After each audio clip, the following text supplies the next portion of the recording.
Hello, we've got a simple mixed operations problem, multiplication, subtraction, and addition. 4 times 2 minus 2 plus 3. And if you want to, you can pause the video. This one is very simple. We've got the multiplication in front this time, so how could we go wrong, right? Give it a shot. All right, so 4 times 2 minus 2 plus 3. What does that equal? Well, this one's pretty easy. The multiplication's in front, so a lot of the people who are solving blindly left to right might get this one correct also. But 4 times 2 is 8, and yeah, 4 times 2 is 8. 8 minus 2 is 6. 6 plus 3 is 9. So your answer is 9. Now, where this could have confused people would have been if we put the multiplication somewhere later in the problem. A lot of people might get that wrong, but just want to go over the fact that it doesn't matter where the multiplication is located.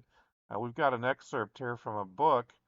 You can pause the video and read through this page if you'd like to, but you've got an example problem in here, 4 plus 6 times 3, and what they're saying, that indicates that 3 times 6 are to be added to 4, which gives us 22. So you can see here with a problem like 4 plus 6 times 3, the multiplication is still solved first. And they even say it acts as if it's in parentheses.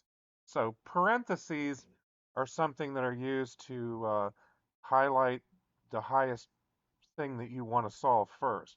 And it can increase, if you put parentheses around addition or subtraction, it means you need to solve that first. Like the example up here is the 7 minus, and then you have 2 plus 3 in parentheses. Well, it means that we're supposed to take the sum of 2 and 3 and then subtract that sum from 7, which gives us 2. But had that problem been written 7 minus 2 plus 3, well, it's a lot different here. It tells us that 2 is to be subtracted from 7, and then 3 is to be added, giving a result of 8. So parentheses are just used to change the order.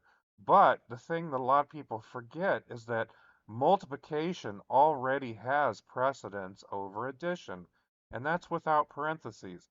And this is coming from a textbook from 1922. No textbooks are out there that ever taught to blindly solve left to right, but you'll continue to hear that from a lot of people who are highly confused on this. But hopefully you got this one right. Stick around. We'll have some more videos out there soon. Please like, share, subscribe. See you in the next video.